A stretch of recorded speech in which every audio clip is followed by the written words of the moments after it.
Welcome to Coach Stokes' Champions Creed, the podcast where we explore the world of boxing and uncover the secrets of champions. I'm your host, Coach Stokes, and today we have an extraordinary guest joining us, Jacob Stitch Duran, the world-famous Cutman for professional boxing and UFC, hailing straight from Las Vegas, Nevada. Stitch Duran is a legend in combat sports, known for his skillful work in the corner of some of the biggest names in boxing and mixed martial arts. With decades of experience in the fight game, Stitch has become a trusted figure in the corner, providing essential care and support to fighters during the most crucial moments in the ring. Throughout his career, Stitch has worked with countless world champions and top-tier athletes, earning a reputation as one of the best cutmen in the business. His expertise and dedication has made him a sought-after presence in combat sports, and his insights into the art of boxing are invaluable. Join us as we sit down with Stitch Duran to discuss his remarkable journey in combat sports, his experiences working with some of the biggest names in boxing and UFC, and the essential role of a cutman in the fight game. Get ready for an insightful and inspiring conversation with one of the sport's true legends. Welcome Stitch Duran to Coach Stokes Champion Creed. Man, you don't need me, bro. You just explained my whole life. Thanks for having me on, Coach. Not a problem, Coach. Nice Not a intro. problem. Yes, sir. I had to get ready. I was saying to myself, like, how I'm going to do this, man. This guy is a legend, and that's how we need to treat you guys because our teachers are very few and far in between. So we have to hold you. We have to hold you with kid gloves, Coach. Yeah, but we're still simple people, bro. You right about that. You right just about good at that. what we do. Just you're good at what you do, right? So Yes, you sir. get your accolades, and same thing. It's just something that we love. Yes, sir. Coach, let's get right into it. What inspired you to become a cut man, and how did you get started? I actually I was a trainer before I was a cut man. A lot of people don't understand that. I had my own school of kickboxing. I worked with amateur boxers. And then I got had my own school of kickboxing and had a lot of world-class fighters and went all over the world with them and, had to learn how to wrap hands and work cuts because it was all economics. And then plus I wanted to learn as much about the game as I could. And being a cut man kind of floated to the top. And, from the Bay Area originally, you're in Stockton, the 209. I grew up in the San Joaquin Valley by Merced, little town called Planada, the 209. But left the Bay Area and moved to Vegas 29 years ago to follow my dreams, and here I am talking to you. I went right back in the circle because now I'm back in the 209. Back in the 2009. Right. Yeah. Hey, Coach, can you walk us through a typical day in the life of a cut man? Yeah. What I do, I'll give you my typical day is, usually the day before a fight, I go through all my inventory, and I always have enough supplies and stuff for 5 fighters, enough gauze and tape for to wrap 5 fighters' hands, and enough the swabs and everything. Just I always prepare for worst case scenario. But come fight day, yeah, I make sure I iron all my stuff. It's a ritual, everybody. Different sports have different rituals. Well, me, I always iron my stuff, and wrinkle clothes are a big no-no for me. If you have a wrinkle clothes, you'll probably lose. Right? That's right. That's the discipline factor, and you being a Marine, you understand, right? And That's but right. yeah, I'm just blessed to be doing what I do, as working like you mentioned with the best fighters in the world in all sports, all contact sports, and yeah, it blows my mind. I'm still that little Chicano kid that grew up in the 209, and so yeah, that's the life of a cut man, and it's not even a job, and it's an adventure. People say, when are you going to retire? I said, from what? It's not even a job, man. It's what keeps me young. You love what you're doing. Yeah.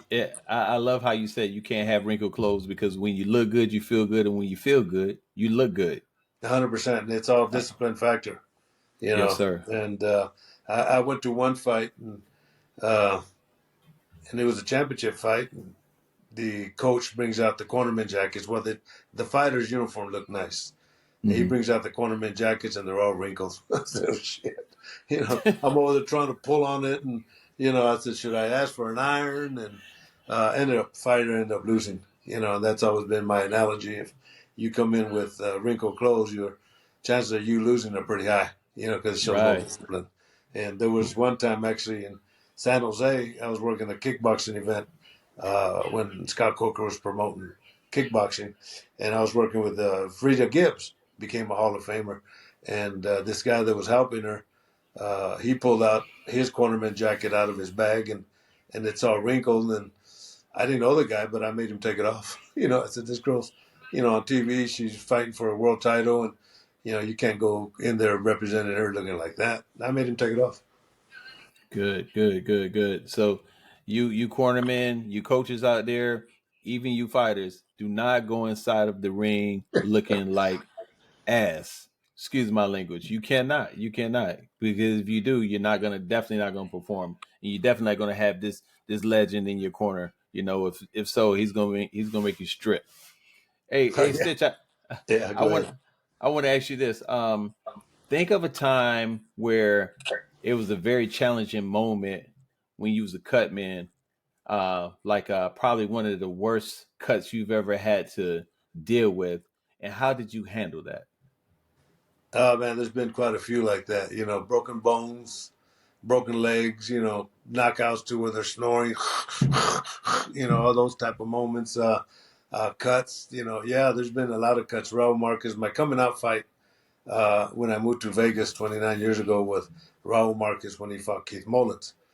Raul was the IBF, I think, junior middleweight champion, and he ended up with 5 cuts here, and here, and I kept him in the game, and uh, he won the world title. He defended his world title, and people thought, who is this guy? So that was my coming out party in Vegas, right? Yeah. MMA. In fact, Jay Haran just put that video out yesterday. Funny, the bloodiest fight I ever worked was Jay Haran when he fought Jonathan Goulet. He took a knee and got cut right here, and the cut was maybe about this big, but it severed that big vein, the same one that Tim Tszyu had. It severed that Yes. vein, and both fighters had blood from the top of the head to the bottom of their feet, front and back. And yeah, I worked on that one. That was crazy, but and they had to stop it. I'm working on them. I'm cleaning them up real good, but the smell of blood, there was so much blood, I got nauseated, and it's the first time Wow. and the only time I've gotten nauseated with blood. It was that much blood, and the doctor asked me, "Well, what do you think, Stitch?" I said, "No, I got it. I got it." And there's a mixture of adrenaline, chloride 1000, the medication I use for the cuts, and I mix it with Vaseline, and I'll put that as the final topical. Well, I closed it up real nice, but that blood just kind of squirted right through there, and I knew we were in trouble.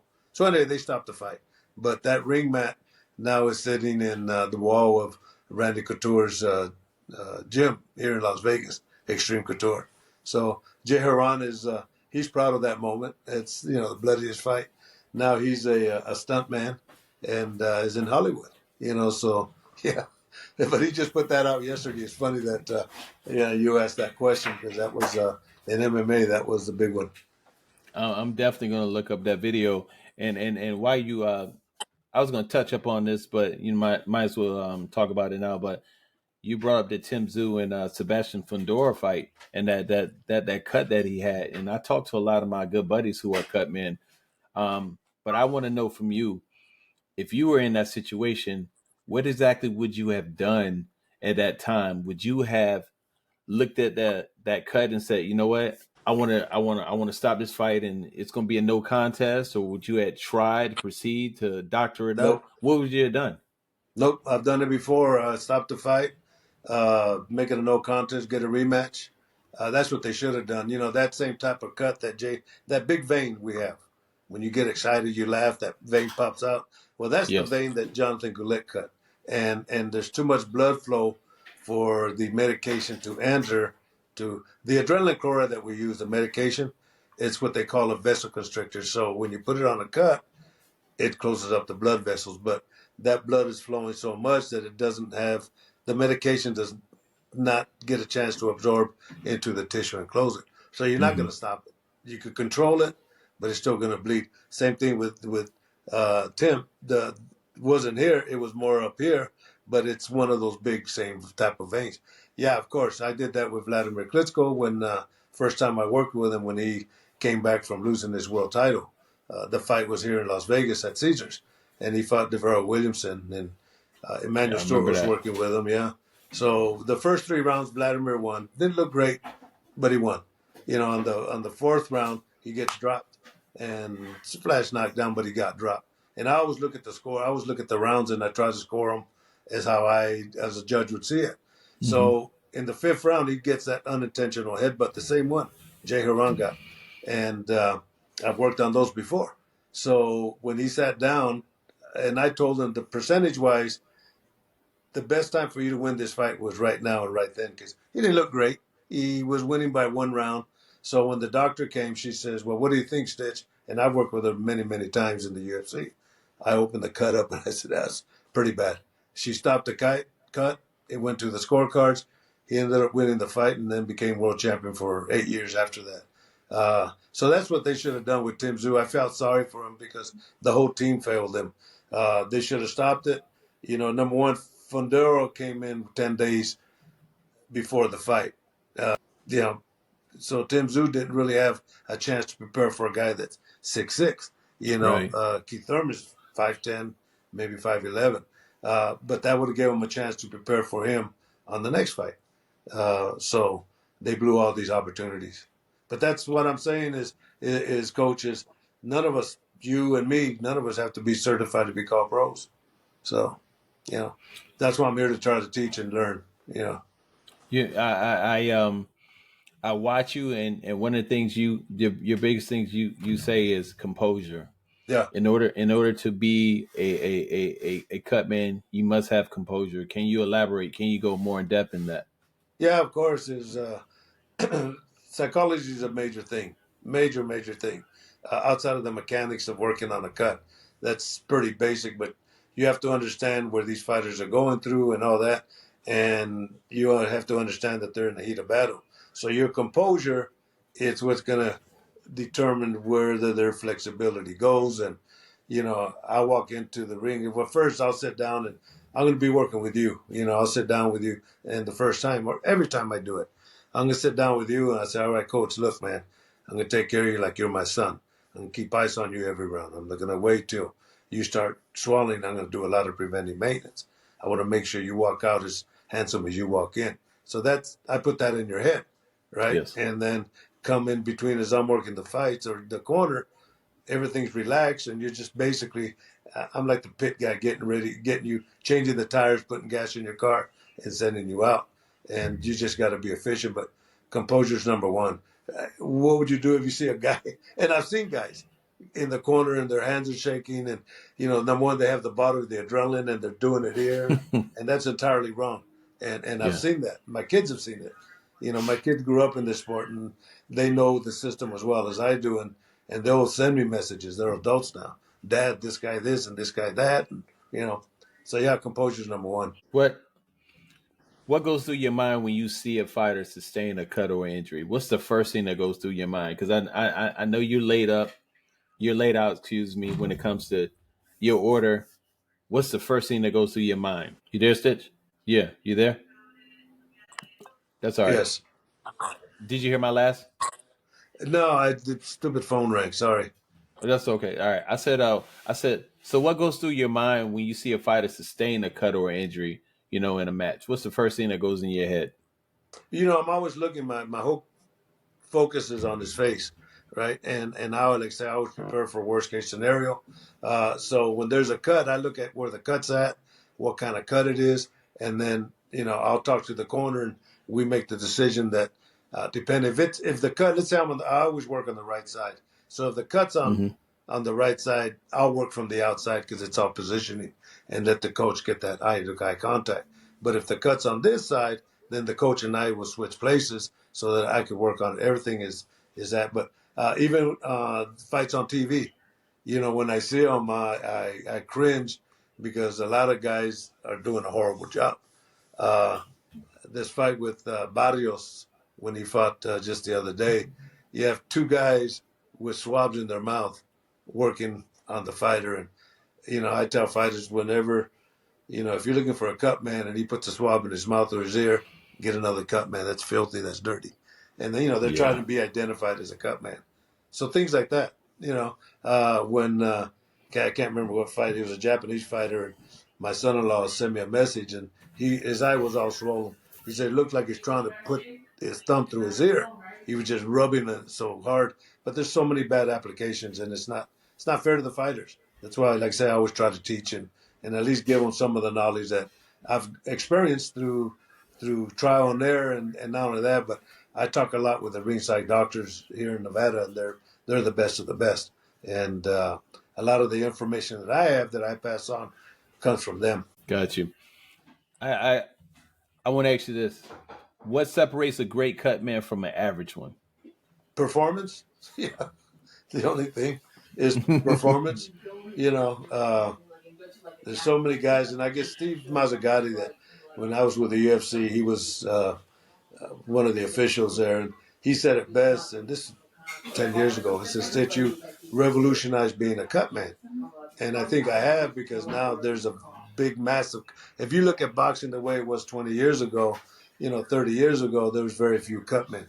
But now you look at it, there's a volume of cut men everywhere. And, maybe I created that. But unfortunately, the only way that you're going to learn was through watching. I know, because that's how I learned. And I asked this one guy. In fact, I just did an interview, and Bone Crusher Smith was in it, and I told him, I said, I just want you to know, Bone Crusher Smith, that your fight with Marvis Frazier kind of revolutionized where I am now, because I was learning to be a cut man, and I asked this guy that did a job earlier, one of the earlier fights, did a good job. I went and asked him, that I said, look, I'm trying to learn to be a cut man. Can you tell me what you did? Never forget those words. He says, fuck you. I'm taking this to my grave, and you got to learn like me. He walked away. But that was the presumption then, is that we would only have to learn through them. Well, now I put a video out. I'll explain to you now. I've done seminars. I love doing seminars. The last one I did was in Mexico City with like 120 people, 40 on Zoom. But I can't do it because I do so many fights. So I did them on video, and I just put it out 2 weeks ago. It's called Giving the Fighter One More Round.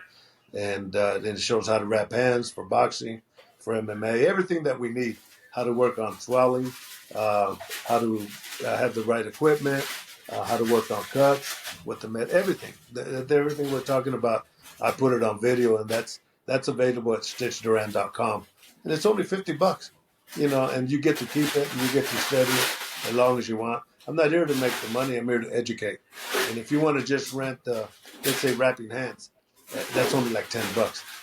So, and you get that, you get to rent it for 2 weeks, so I'm making it available for you guys to learn, so that you won't be like I was when the guy told me to fuck off. You know what? And that's big, because in this sport, or with anything, I was always told it's not left to us to hold that. It's, we need to share that with, with everyone, and I purchased it. I purchased what you put out, and I'm looking at it every day, because I want my hand wrapping to get better. Yeah. And I love how you do it, and it's so easy how you do it. Yeah, and then How you explained it. I always tell people is wrap your own hands. That way you get to feel the tension. Everything is fixable. If it's too tight around here, sometimes you make it too tight. You can fix that. If it's too tight around the wrist, you could fix that, right? But you only learn through your own experience. And so practice on yourself, and by all means, practice as much as you can. Is there any advice you would give to aspiring cutmen before Yeah, they start? 100%. If you do it for the money, you're doing it for the wrong reasons, bro, because you're not going to make it. I think I'm one of the few guys that I could say I could do this full time, but there's other projects that I have that go with that, right? But you got to have a passion, number one, and you got to give, you got to give. Like the 4-rounders, 6-rounders, 8-rounders. If I'm on the same card as you and you ask me to work your fight, I'm going to do it. I'm not even going to charge you, because I tell these young guys it's important for you to understand the importance of a good corner and a good team. And so you always got to give back. Always. All right. There are three coagulants that Cutmen are allowed to use. What are those three, Coach Stitch? Well, I'll tell you what the three are, and you tell me what they do. All right. So, Ah, come on now, because it's what I do, and that's how I educate people. All right. The yeah, okay. adrenaline chloride 1000. That is, what does that do? What's the mechanics to that? How does that stop a cut? Um, it temporarily stops the cut, does it not? It's Well, not going to yeah, stop that's it directly, but it temporarily stops it for the moment. Correct? well, yeah, but you're not answering the question. What are the No, I'm mechanics not. to I'm it? not. All right, I so don't know the mechanics. that's why I'm putting you on the spot, but I'm educating you at the same time. All right, Yes, so sir. the adrenaline chloride 1000, that's the main medication that we use it by prescription only, but it's a vasoconstrictor. So it closes up the blood vessels. So when you see me work on a cut, you'll see me first thing I do is I'll press it, I'll clean it, and then I'll squeeze it. And what I Okay. do is the little veins, as I squeeze it, it draws the blood out of it. So when I put the medication, it absorbs into the little vessels easier and they close up. So it's a vasoconstrictor. All right, the Hmm. next one is Avitine. What does Avitine do? How does it mechanically stop a cut? I do not know. All right, so Avitine, it's like a, my wife explained it best, it's like a um, cotton candy type of fiber. Very hard to use, right? It's a coagulant. So when you put it on a cut, it'll coagulate the blood. It'll stop it from bleeding. But once you get hit, it takes it off and it continues to bleed. That's what I used with Forrest Griffith when he fought Shogun. That same cut that we talk about, and Hmm. you know, yeah, I use that. Okay. Well, there's another one, thrombin. Thrombin's a liquid. Very few people use it. That's also a coagulant. And but there's one out there, Quick Aid, that I introduced into the market that is Seen that. 100%. All these other three require prescription. So the Quick Aid, which is 100% natural, it's made out of a seaweed base, and it doesn't require prescription. And a lot of the states now are letting guys use it. But what you do is you put it on the cut. When obviously first you always clean the cut, squeeze it and get that out, clean it, and then put the Quick Aid on it, the brown side. And what it does, leave it there for about 45 seconds. It dehydrates the blood, and it works great. Gotcha. So I recommend everybody do. Cutman for Hire Supplies carries that. To get them, they come in like 2x2s. Cut them in half. Okay. That way you have two for the price of one. But that works, for guys, like let's say like you can't get a prescription because you don't have a doctor that will give you one, right? Right. Quick Aid is the next best thing. Is So I is just is taught you is something. You did. You did. You Yeah, gave of me course. game. I appreciate you. Thank you. And I wanted to know, for those of us that don't have a doctor or don't know a doctor that can give us their prescription, what is the best way that we should go about doing that? Well, I don't know. There's I don't know. It used to be ringside doctors would give it to you, but unless you're already at a level where they recognize you, they probably won't. You know, uh, Gotcha. does your own physician, will he give you one? Maybe. But the thing about it, it's also hard. Not every pharmacy will carry it, so that's it's Gotcha. it's it's a special order. So you got to go and you got to special order it and then pay for it. But I think now it used to be like 20-25 bucks for a bottle. Now they Mm-hmm. tell me it's like 300. So it's not cheap. Wow. Yeah, Yeah. yeah, That doesn't shock me. They marking everything up big time nowadays. yeah. So What that's is why I the say quick aid for anybody. Anybody should have it anyway, even if you're a coach and you're not a cut man, but you should carry it anyway in case there's a accidental headbutt in the gym or something like that. Then you got equipment to control the bleeding. what is the biggest misconceptions people have about the role of a cut man? I don't know. I don't know. You tell me. Well, when it comes to the sport of combat sports and boxing, the I don't know. first thing is that fighters, come from a poor background. They're unintelligent, which we know is not correct because in order to be inside of a ring, you have to be highly intelligent. Um, so those are some of the things that I always run across. We're uneducated. You come from a poor background. But when it comes to being a cut man, I do know this: doctors cannot, and I hear this from a lot of cut men. They can't understand how you guys do what you guys do. Yeah. I had one doctor in Louisiana say, Stitch, I'm good at what I do, but I'm not good at what you do. And for the most part, you have 45, maybe 50 seconds. By the time the bell rings, the time the fighter sits down in his chair, and you go through the ropes, so you get up on the stage. It's if you could get up there and start working on them within 7-8 seconds, that's good timing. If you do Yeah. it, from 10 down, then you're good.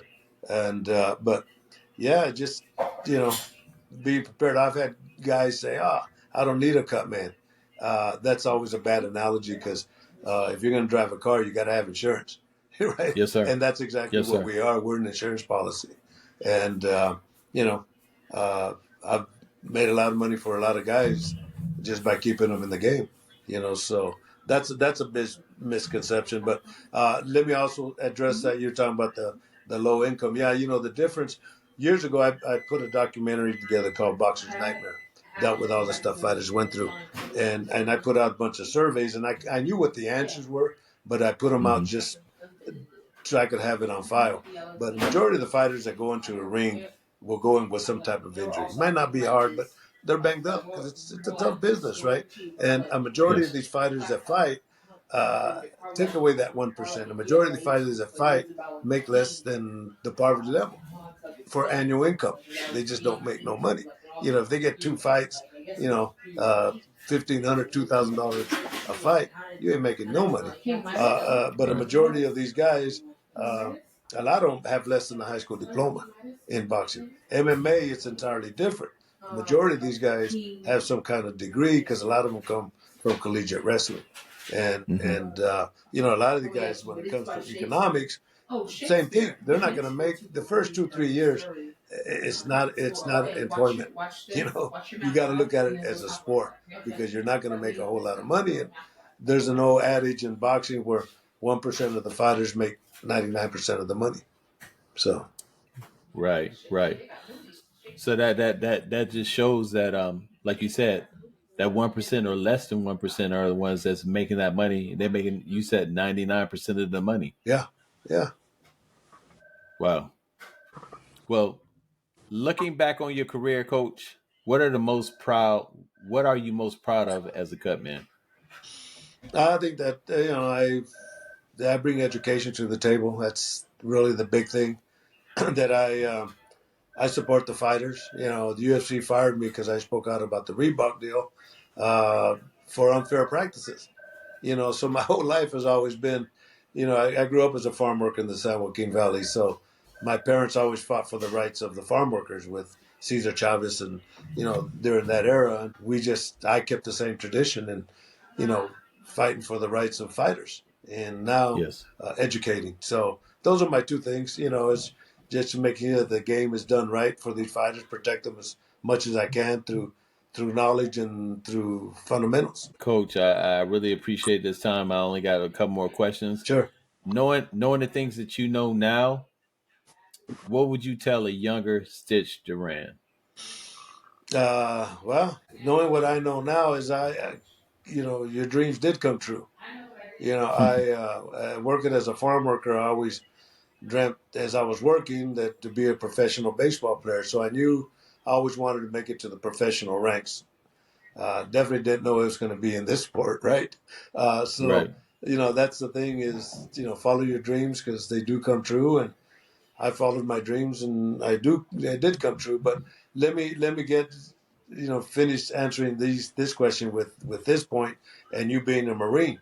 So Yes. when I wanted to play professional baseball, so when I graduated from high school at Lee Grant High, it's a town. The schools are like 300 kids. Three towns made it: Planada, Lee Grant, and Plainsburg.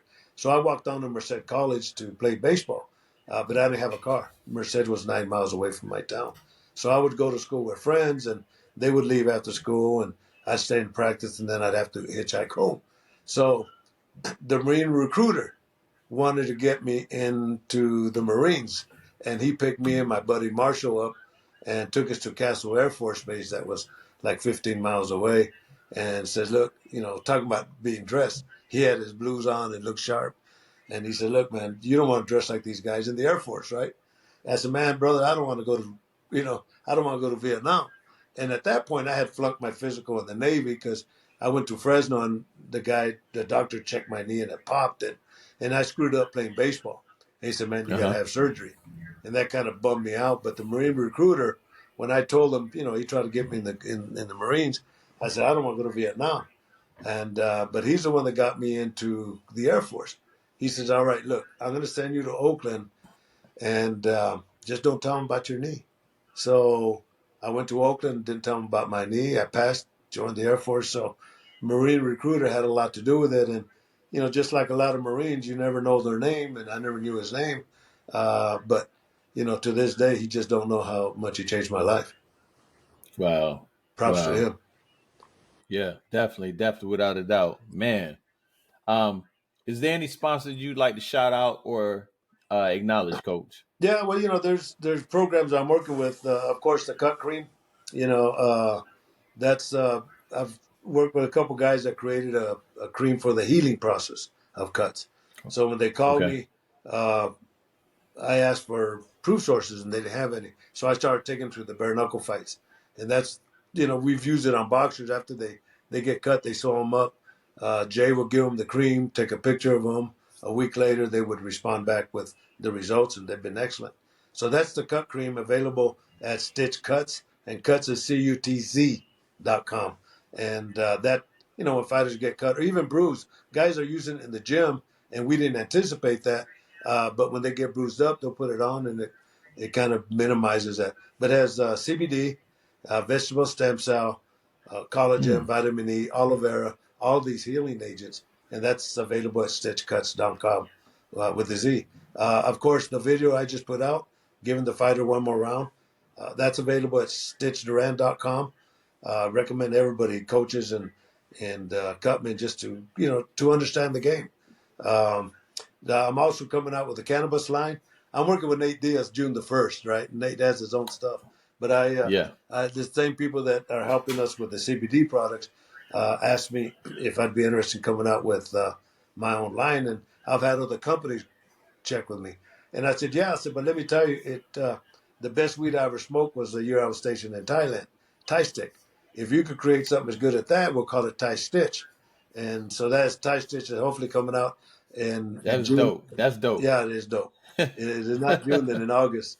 And so, yeah, and I wrote a book called From the Fields to the Garden, growing up as a farm worker, the fields. And the garden is my goal was to make it to Madison Square Garden. And I've been there many times for boxing and MMA. So that's available at Amazon.com. And now I just got inducted into the National Boxing Hall of Fame last Sunday in Montebello, California. But there, Congratulations, Coach. thank you. But there, even better yet, is we finished filming my documentary, named the same as the book From the Fields to the Garden. So that's our final day of filming. So, what a better way to end a documentary than getting inducted into the Hall of Fame. So it's been a blessing, bro, and I'm just warming up. You are, Coach. Do they have an actor portraying you in that? No, I play myself. No, it's a Or you playing documentary. yourself? It's Okay, my got life you, story. got you. Okay, I got Michael B. Jordan in it. I got Tyson Fury, Sean Porter, Shane Mosley Jr. There's a bunch of guys I interviewed. Plus, I went to my hometown and every you guys I grew up with in migrant camps and yeah, no, it's my whole life story told by me. How I went from wow, the fields to the garden and then ended up in the Hall of Fame. So wow. yeah, and like I say, Uh, Michael B. Jordan and their group are help me take it up. Once I get it to the point where it's ready, they're going to help us take it to their people. So, Coach. Right before we end, what are your social media handles so people can get in contact with you? well, that's Stitch Duran. I think that's the only thing Stitch I Duran. have. But I always try to Okay. respond, and try to educate as much as possible. So that's Stitch Duran. Okay. Well, ladies and gentlemen, as we wrap up today's Coach Stokes' Champion Creed episode, I want to thank our special guest, the legendary Cutman Jacob Stitch Duran. Thank you, Coach. All right, my man. Thank Well, you. all the best to you. Thank Thank you for sharing an incredible journey and insights into being a Cutman, from your humble beginnings to becoming one of the most respected figures in combat sports. Your hard work, dedication, and discipline have spearheaded you to the top. Throughout your conversation, we've learned about the crucial role of being a Cutman, the challenges you face, and the techniques you've mastered to keep fighters safe in and out of the ring. Your passion for your craft and your unwavering commitment to the fighters you work with, are truly inspiring.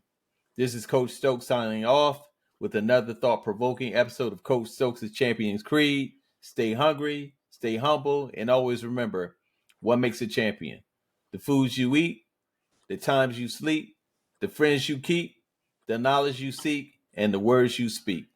My name is Coach Stokes, and I'm out.